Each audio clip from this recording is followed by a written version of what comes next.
So what I'm going to do now is we're going to end this raid and I'm going to show you the export data and how that all works.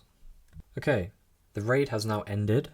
So what this now means, once a raid ends, any tweet, like I said many times, from the official group Twitter account or from a community members linked account. So if a community member makes a tweet and you raid it, we will also track likes and retweets on that tweet as well. Or your, like I said, your group project's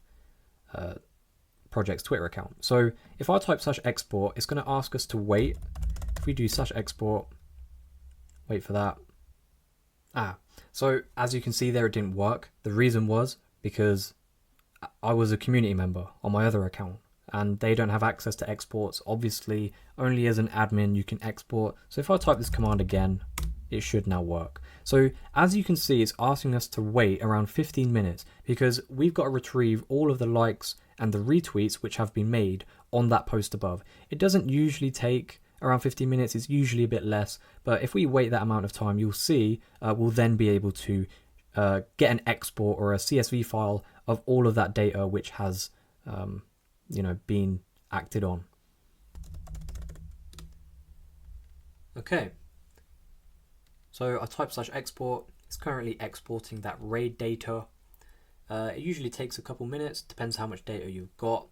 And there you go, export complete. So as an admin, I type that, only admins can type that. And now if I click the download export button, and it will go into a private chat, and then it will give me the zip to download. If I show in Finder, so it will give me a zip file. If I just open that, it will then give me the spreadsheet, and we'll open the spreadsheet up and see how that all looks.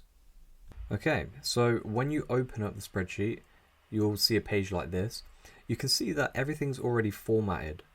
So this is one of the benefits of our raid bot, is that we actually style all of the sheets inside of the spreadsheet. Whereas most other bots, they probably give a standard CSV file and you have to mess with all of the wrapping of the cells and stuff. It's really annoying, but we do this out of the box. So as you can see here, we've got a tweet ID, which is literally the ID of the tweet. We've got the URL, which does contain that ID, like targets, the ones you set, and the likes, retweets, replies, etc.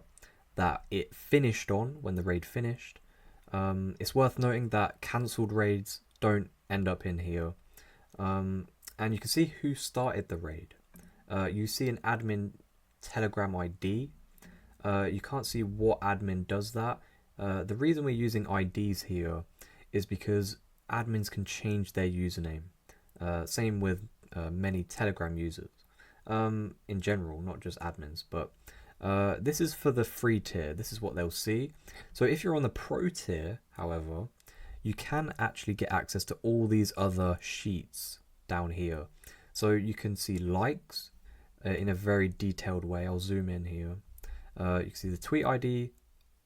You can see the username, the first name, their Twitter ID, their Telegram ID, and the date. So what is all this? So this one person here, i.e. me, has liked this tweet with that ID, and that's my Telegram username and the first name.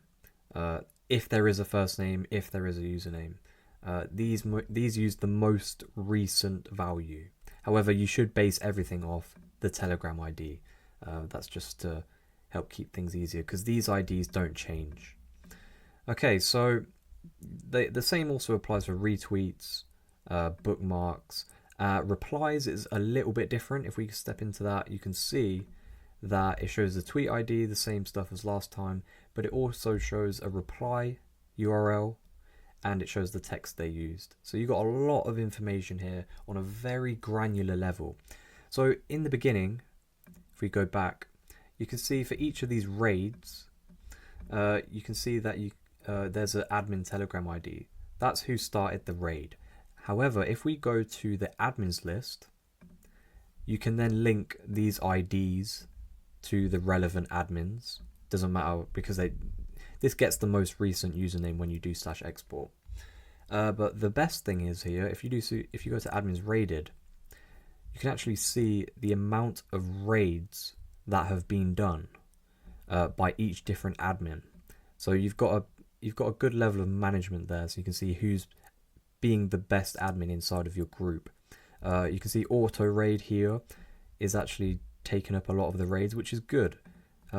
It's worth noting that this spreadsheet, for some context, has come from the official Mellowman group, which we're testing the raid bot in, and just so you can see a very live, real example of how this works.